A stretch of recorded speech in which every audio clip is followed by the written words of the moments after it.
தமிழ்நாட்டு மக்கள் அனைவருக்கும் வணக்கம். வீடியோ உள்ள போறதுக்கு முன்னாடி ஒரு முக்கியமான விஷயம் சொல்லிட்டு உள்ள போறேன். நேத்து குரூப் 2 மெயின்ஸ் எக்ஸாம் நடக்கிற மாதிரி இருந்துச்சு. கடைசில கேன்சல்னு சொல்லிட்டாங்க. இப்போ இந்த குரூப் 2 மெயின்ஸ் எக்ஸாம்ல கேட்கப்பட்ட கேள்விகள் இருக்கும்ல, அதாவது சென்னையில தான் சில பேர் தேர்வு எழுத முடியல, ரைட்டா? நிறைய பேர் தேர்வு எழுத முடியல. ஆனா மற்ற சென்டர்ல தேர்வு எழுதியிருப்பாங்க. சில பேர் 11 மணி வரைக்கும் எழுதியிருக்காங்க, சில பேர் 11:30 வரைக்கும் எழுதியிருக்காங்க, சில பேர் 12 வரைக்கும் எழுதியிருக்காங்க, சில பேர் 12:15 வரைக்கும் ஏதால எக்ஸாமே சில பேர் முடிச்சாங்க. அந்த மாதிரி ஒட்டுமொத்த கொஸ்டின் பேப்பரே முடிச்சாங்க. OMRல 200 கேள்வி முடிச்சாங்க. அப்படிப்பட்ட சில ஸ்டூடெண்ட்ஸும் இருக்காங்க. அதனால இவங்க தேர்வு எழுதக்கூடிய அந்த தேர்வு கொஸ்டின் பேப்பர் இருக்குல்ல, அந்த கொஸ்டின் பேப்பர்ல கேட்கப்பட்ட கேள்விகள் இருக்குல்ல, அந்த 200 கேள்விகள், குறிப்பா GS கேள்விகள், இந்த கேள்விகளை நிறைய ஸ்டூடெண்ட்ஸ் வந்து டிஸ்கஸ் பண்ணுங்க அப்படின்னு சொல்லி கேட்டிருந்தீங்க. ஏன்னா அதை வச்சு ஒரு ஐடியா கிடைக்கும் சொல்லிட்டு இந்த வீடியோக்கு அடுத்த வீடியோல அந்த டிஸ்கஷன் வீடியோவா நான் அந்த வீடியோவை அப்லோட் செய்யறேன், ரைட்டா? அதாவது குரூப் 2 மெயின்ஸ் எக்ஸாம்ல மற்ற சென்டர்ல நடக்கக்கூடிய அந்த கொஸ்டின் பேப்பர் இருக்குல்ல, அந்த கொஸ்டின் பேப்பரை நான் டிஸ்கஸ் செய்ய போறேன் இதுக்கு அடுத்த வீடியோல. அந்த வீடியோவை வெறும் குரூப் 2 மெயின் ஸ்டூடெண்ட்ஸ் மட்டும் பார்க்கணும்னு சொல்ல வரல. குரூப் 4 ஸ்டூடெண்ட்ஸ், வரப்போற குரூப் 1 பிரிலிம்ஸ் படிப்பீங்களா அவங்க, வரக்கூடிய குரூப் 2 பிரிலிம்ஸ் படிப்பீங்களா அவங்க எல்லாருமே கவனிக்கணும். ஏன்னா அதுல தமிழ்நாடு பொருளாதாரம் இருக்கு, தமிழ்நாடு புவியியல் இருக்கு, பாலிட்டி இருக்கு, INM இருக்கு, யூனிட் 6 இருக்கு, ரீசனிங் இருக்கு. எல்லாமே உங்க குரூப் 4க்கும் உண்டு. அதனால தரமான கேள்விகள், அதை வச்சு உங்களுக்கு ஒரு ஐடியா கிடைக்கும் மறுதேர்வு எப்படி இருக்கும் சொல்லிட்டு. அதனால இதுக்கு அடுத்த வீடியோல நம்ம அதை வந்து அப்லோட் செய்வோம். அதை கண்டிப்பா எல்லாருமே தமிழ்நாடு ஃபுல்லா TNPSC படிக்கிறவங்க பார்க்கணும். இதை நான் ஒரு வேண்டுகோளா வச்சுக்கிறேன், ரைட்டா? இப்ப இந்த குரூப் 2 மெயின்ஸ் இஷ்யூல, அதாவது இந்த குரூப் 2 மெயின்ஸ் எக்ஸாம் இஷ்யூ, இந்த சச்சரவை தொடர்ந்து, அதாவது இந்த குளறுபடியை தொடர்ந்து TNPSC இந்த தேர்வு கட்டுப்பாடு அதிகாரி இருக்கார்ல, அவரை வந்து பதவி நீக்கம் செஞ்சிருக்காங்க. பதவி நீக்கம் செஞ்சுட்டு வேற ஒரு நபரை வந்து அப்பாயின்மெண்ட் பண்ணியிருக்காங்க TNPSC. நல்லது, இது ஒரு முதல் ஸ்டெப்பா ஆக்ஷன் எடுத்திருக்காங்க. ஆனா இது மட்டும் இன்னும் பத்தாது. இன்னும் நிறைய ரீஃபார்ம், நிறைய விஷயத்தை சீர்திருத்தம் செய்ய வேண்டியது அவசியம். ஏன்னா வரக்கூடிய குரூப் 4 எக்ஸாம் டிசம்பர் மாசம், அக்டோபர் மாசம் குரூப் 2 பிரிலிம்ஸ், செப்டம்பர் மாசம் குரூப் 1 பிரிலிம்ஸ். இந்த எக்ஸாம்ல கண்டிப்பா பாஸ் பண்ணி கண்டிப்பா நம்ம வேலை கிடைக்கணும், ஒரு நம்பிக்கை வரணும், படிக்கிற ஆஸ்பிரண்ட்டுக்கு ஒரு நம்பிக்கை உருவாக்கணும் TNPSC. ஏன்னா எக்ஸாம் ஃபர்ஸ்ட் இந்த ஹால் டிக்கெட் பிரச்சனை இல்லாம, அப்புறம் ஹால் டிக்கெட் வந்தாலும் எக்ஸாம் ஹாலில் எந்த பிரச்சனையும் இல்லாமல், எக்ஸாம் ஹாலில் போய் எக்ஸாம் எழுதினாலும் அந்த கொஸ்டின் பேப்பரில் டிரான்ஸ்லேஷன் மிஸ்டேக் இல்லாமல், எல்லாம் முடிச்சு வெளில வந்ததுக்கப்புறம் ஆன்சர் கீஸில் எந்த குளறுபடி வராமல், ஆன்சர் கீஸ்லாம் சரியானதுக்கப்புறம் எக்ஸாம்க்கான அந்த ரிசல்ட் இருக்குல்ல, அந்த ரிசல்ட்டில் எந்த குளறுபடி இல்லாமல் கவுன்சிலிங் வரைக்கும் போயிட்டு போஸ்டிங் போகிற வரைக்கும் ஒரு நம்பிக்கை உருவாக்கணும் TNPSC, ரைட்டா? அதை சார்ந்தக்கூடிய ஒரு அறிக்கை, இல்லை அது சார்ந்தக்கூடிய ஒரு மிகப்பெரிய நம்பிக்கை தான் இப்போ ஆஸ்பிரண்ட்ஸ்க்கு கண்டிப்பாக தேவைப்படுது. அதனால அதையும் நம்ம கோரிக்கை TNPSC வச்சுக்கிறோம். இன்னும் சில பேர் என்ன சொல்றாங்க அப்படின்னா, இப்போ இந்த எக்ஸாம் மறுதேர்வு எப்போ நடக்கும் சார், தேதி பின்னால் அறிவிக்கப்படும் சொல்லிட்டாங்க. ஏன்னா அப்போ எப்போ குரூப் 2A மெயின்ஸ் எக்ஸாம்ஸ் எப்போ நடக்கும் சார், குரூப் 2 மெயின்ஸ் டிஸ்கிரிப்டிவ் இப்போ நடக்கும்னு சொல்லி அந்த அறிக்கையில் சொன்னாங்க. குரூப் 2A மெயின்ஸ் எப்போ சார் நடக்கும், இந்த மறுதேர்வு எப்போ சார் நடக்கும்னு சொல்லிட்டு நிறைய ஸ்டூடெண்ட்ஸ் கேட்டிருந்தீங்க. அதில் சில பேர் என்ன சொல்றாங்க அப்படின்னா, ஜூன் மாதம் கழிச்சு நடக்கும். ஏன்னா இப்போ எலெக்ஷன் கண்டக்ட் ரூல்ஸ் வந்துருச்சு அப்படின்னா, இந்த மாதம் எண்டில் எலெக்ஷன் கண்டக்ட் ரூல்ஸ் வந்துருச்சு அப்படின்னா எக்ஸாம்லாம் வைக்க முடியாதுன்னு சொல்றாங்க. ஆனால் என்னை பொறுத்த வரைக்கும் எலெக்ஷன் கண்டக்ட் ரூல்ஸ் வந்தாலும் இந்த குரூப் 2 மெயின்ஸ்க்கான நோட்டிஃபிகேஷன் முன்னாடியே ரிலீஸ் பண்ணிட்டாங்க, ரைட்டா? எக்ஸாம் மட்டும் தான் நடத்தணும், அப்படிதானே? அதனால TNPSC எக்ஸாம் டேட் எப்பன்னு சொல்லிட்டு எல்லாமே கோரிக்கை வைக்கணும். ஏன் அப்படின்னா எக்ஸாம் டேட் எப்பன்னு சொல்லிட்டு அனௌன்ஸ்மெண்ட் பண்ணணும். ஏன்னா அது எலெக்ஷன் கண்டக்ட்ங்கிறாங்க, ஜூன் மாதம் கழிச்சுங்கிறாங்க. ஆனால் நோட்டிஃபிகேஷன் முன்னாடியே விட்டாச்சு. எக்ஸாம் மட்டும் தான் நடத்தணும், அது 8000 பேர் தான், எப்படி நடத்திடலாம். அதனால எக்ஸாம் எப்போ, பிப்ரவரி மாதம், இந்த மாதம் எண்டா இல்லை மார்ச் மாதம் மறுதேர்வா? ஏன்னா எல்லாம் இப்போ வெயிட்டிங்கில் இருக்காங்க. இன்னும் கொஞ்சம் நாள் எக்ஸ்டெண்ட் ஆகுதுனால ரிவிஷன் பண்ணிக்குவாங்க, மற்றபடி எல்லாம் செஞ்சுக்குவாங்க. ஆனால் சாலிடாக 2 3 வருஷம் படிச்சவங்க, ஏன்னா ப்ரிலிம்ஸ் முடிஞ்சு மெயின்ஸ் இது ஃபர்ஸ்ட் எக்ஸாம் இல்லை செகண்ட் எக்ஸாம். அப்போ 2 3 வருஷமா வீரியமா வெறித்தனமா ஹார்ட் ஒர்க் ஸ்மார்ட் ஒர்க் போட்ட அந்த ஆஸ்பிரண்ட்ஸ் வெயிட் பண்ணிட்டு இருக்காங்க, ரைட்டா? அவ்வளோ நிதி நெருக்கடி இருக்கு, அவ்வளோ கடன் இருக்கு, எல்லாத்தையும் தாண்டி சொந்தக்காரோட பிரச்சனை என்ன பேச்சு எல்லாத்தையும் தாண்டி அவங்க வந்து நின்றுட்டு இருக்காங்க. இப்ப இந்த எக்ஸாமுக்காக படிச்சுட்டு வெயிட் பண்ணிட்டு இருக்காங்க. அதனால சரியான ஒரு பதிலை கொடுக்கணும். எப்போ எக்ஸாம் டேட் எப்பன்னு சொல்லிட்டு TNPSC அனௌன்ஸ்மெண்ட் கொடுக்கணும், விரைவாக அனௌன்ஸ்மெண்ட் கொடுக்கணும். அது மட்டும் இல்லாமல் இந்த என்ன சொல்றது, இந்த எக்ஸாம் டேட் ஒன்று. இன்னொரு விஷயம் என்ன அப்படின்னா, இந்த எக்ஸாம் போயிட்டு எழுதியிருப்பாங்களே அவங்களாம் என்ன சொல்றாங்க அப்படின்னா, சார் இந்த எக்ஸாமே எங்களுக்கு கொஞ்சம் ஈஸியாக தான் இருந்துச்சு, ஈஸி டு மீடியம் லெவலில் எல்லாமே கொஞ்சம் தெரிஞ்ச கேள்வியாக இருக்கு, இந்த எக்ஸாம்ல நான் பாஸ் பண்ணிடுவேன் போல, இவங்க பாட்டுக்கு மறுதேர்வில் என்ன கேட்க போறாங்கன்னே தெரியல அப்படின்னு சொல்லிட்டு அவங்க புலம்புறாங்க. தேர்வு எழுத முடியாம இருக்கிறவங்க வந்து போராட்டம் பண்ணி புலம்புறாங்க, தேர்வு எழுதுறவங்க அவங்க விஷயத்தை அவங்க பிரச்சனையை அவங்க தனியாக புலம்புறாங்க. ஸோ ஒட்டுமொத்த மிகப்பெரிய ஒரு குளறுபடியை TNPSC செஞ்சிருக்காங்க.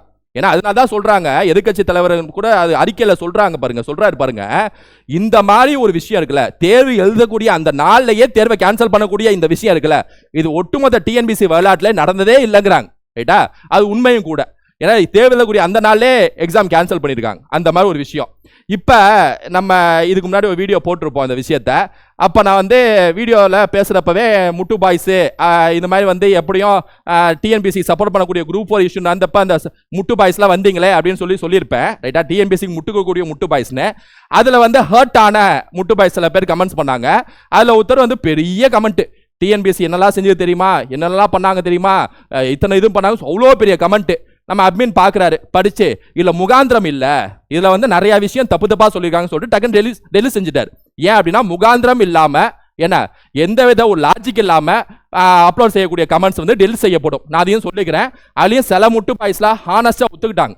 ஆமாம் சார், நான் ஐயோ இவங்க இது தெரியாமல் இந்த டிஎன்பிசிக்கு போய் இவ்வளோ சப்போர்ட் பண்ணிட்டு இருந்தேனே, இந்த மாதிரியா அநியாயம் பண்ணுவாங்க என்ன சார் அப்படின்னு சொல்லிட்டு ஹானஸ்டாக ஒத்துக்கிட்டாங்க. எல்லாம் ஹானஸ்ட் முட்டு. ரைட்டா, அவங்களுக்கு நான் வாழ்த்துக்கள் தெரிவிச்சுக்கிறேன், பாராட்டுகள். ரைட்டா, அதுலேயும் சில முட்டுலாம் ரொம்ப கோவப்பட்டு என்ன ஓவரா பேசுகிறா அது இதுன்னு சொல்லிட்டு சில முட்டு சொல்லிட்டு இருந்துச்சுல, அந்த முட்டு கொஞ்சம் இங்கே வாமிச்சோம், அந்த முட்டு இங்கே வாமிச்சோம். இந்த இது இருக்குல்ல, அதாவது இது வந்து TNPSC group D mains cancel பண்ணப்ப வெளியிட்ட அறிக்கை, டிஎன்பிசி வெளியிட்ட அறிக்கை. நேற்றே இதை பற்றி நான் சொல்லியிருப்பேன், இந்த அறிக்கையை வச்சு தான் நேற்று எக்ஸ்பிளைன் பண்ணியிருப்பேன். ரைட்டா, இப்போ இந்த அறிக்கையில் அவங்க சொன்ன காரணத்தில் தொழில்நுட்ப கோளாறு, ஃபர்ஸ்ட் இது தொழில்நுட்ப கோளாறே இல்லை. எதுக்காதாலும் ஒரு டெம்ப்ளேட்டை தூக்கிக்கிறீங்க, ஏன்னா தொழில்நுட்ப கோளாறு எடு பிரச்சனையா, அது தொழில்நுட்ப கோளாறு டெம்ப்ளேட் எடுப்பா, அந்த பேனர் எடு அப்படின்ட்டு சொல்லிட்டு, இது தொழில்நுட்ப கோளாறே இல்லை, இது ஒரு அலட்சியம் சொல்லலாம். ஏன்னா ஒரு ரெஜிஸ்ட்ரேஷன் நம்பர், ஹால் டிக்கெட்ல நிறைய ரெஜிஸ்ட்ரேஷன் நம்பர் ஒரே எக்ஸாம் சென்டர்ல போட்டீங்க, ஆனா அங்க போனா அந்த ரெஜிஸ்ட்ரேஷன் நம்பர் அங்க இல்ல, வேற எக்ஸாம் சென்டர். அப்ப கரெக்டா அந்த பிரிண்டிங், ரைட்டா, டைப்பிங், பிரிண்டிங், எடிட்டிங், அது அப்படியே தொழில்நுட்ப கோளாறு, சாஃப்ட்வேர், பெரிய ஒரு சூப்பர் கம்ப்யூட்டர் பிரச்சனை அப்படிமே கொண்டு போறீங்க. சரி, அதுல முட்டு வம்சம் இங்க வா, இன்னைக்கு ஒளியாத எங்கேயும் போய் ஒளிஞ்சிட்டு இருக்குன்னு தெரியுது, இங்க வா. என்ன தொழில்நுட்ப கோளாறு, ஓகேவா? இந்த தொழில்நுட்ப கோளாறுல ஸ்பெல்லிங்க பாருங்க, கோளாறு, அதென்ன ரர்ரு அர்ரு ரர்ரு கோளாறு.